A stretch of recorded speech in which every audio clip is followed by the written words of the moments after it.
Well, today let's do something a little bit different. I'm continually hearing from my viewers that they want to know more about me and my background. And I did one video a little while back where I talked about everything I'd been through to kind of get to this point. I'll post a link to that video at the end here. But my daughter, for a school project, actually had to make a video about someone, and she chose, somewhat improbably, to make a video about me. Well, at the risk of sounding egotistical, or maybe too much like a proud father, today I'm going to let you watch that video and see a little bit about my background. I hope you enjoyed it. At the end of this video, why don't you check out the other video where I speak more directly about my own experiences in politics and government.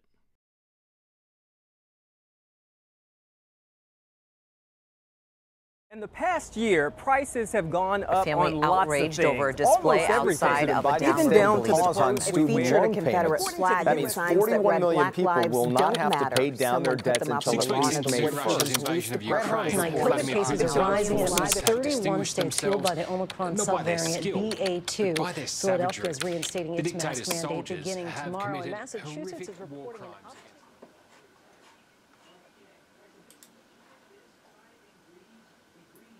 I'm Mike Greiner, and I am a college professor at Oakland University in the School of Business. I'm a professor of management, and I teach law and strategy classes.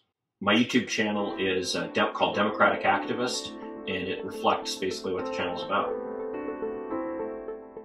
I probably have more of a background in politics than just about anything else. I mean, I started to get interested in politics back when I was a kid, actually. I used to talk to my father about it and others about it. And in high school, I was the only politics nerd around, I think, which did not necessarily help with my popularity, for sure. When I got into college, I became very politically active with the both with the University Democrats and with student government. There was a group called Students for Dukakis that I got involved with. And relatively quickly, I ended up becoming one of the leaders of that group. During that period, I mean, I just wanted to work on politics. I didn't want to do anything else.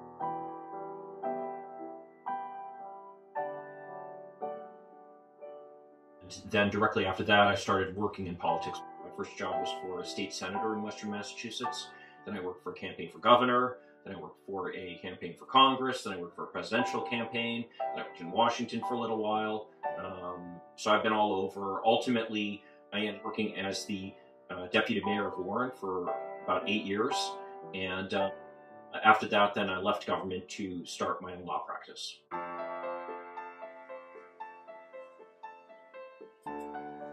So President Biden and the White House finally seem serious about taking care of their problem with young voters. Let's talk about it in today's video. Hi, I'm Mike Greiner. I'm a lifelong Democratic activist who's concerned about the direction the country is taking. I felt called to do something. The thing that I could do was to write and express my opinion and try to inform people about what was going on. And so that's what got me started writing on Medium. I didn't have a lot of confidence in it as a platform to continue spreading the message that I thought I needed to. And ultimately, it was my wife who convinced me that a good way to try to resolve this issue would be to go and instead make videos for YouTube. There was a time when the United States was dominated by a few large media sources, and that was bad, and that it was hard for people to get all different perspectives out.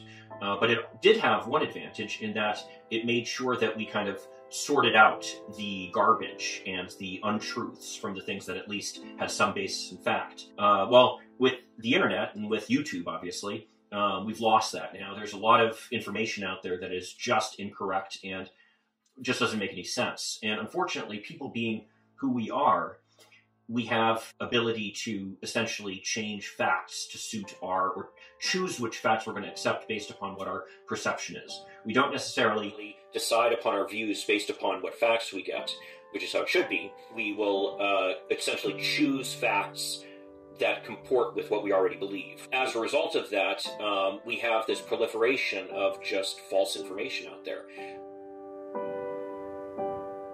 I address a pretty broad range of what issues are out there. All in all, what I do is every day I'll basically read the newspaper in the morning, and it amazes me how every day 2 to 3 items jump out at me. If there's any problem I have, it's trying to narrow down which issues I'm going to talk about, because there are just so many of them on an ongoing basis.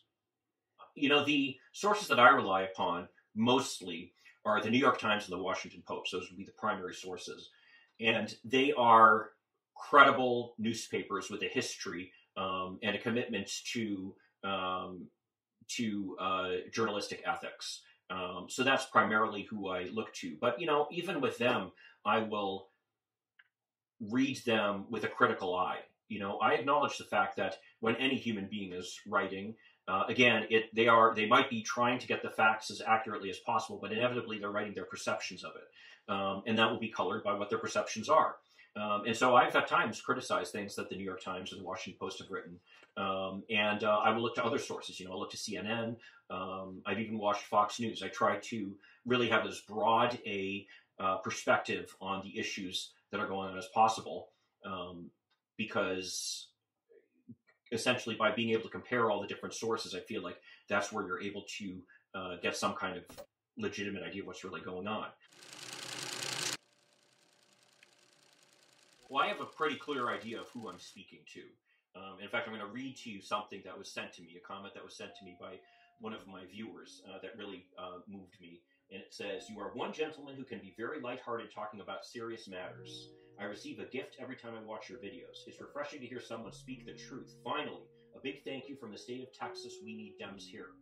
And when I'm recording my videos, I kind of imagine myself talking to her and other people like her who are people who might be in a situation where they're surrounded by people who might not necessarily be Democrats or might not necessarily be progressive in their views, and they want to stand up for what they believe in, but they sometimes can feel overwhelmed. So I imagine that I'm giving these people information that then they can use to try to stand up for what they believe in.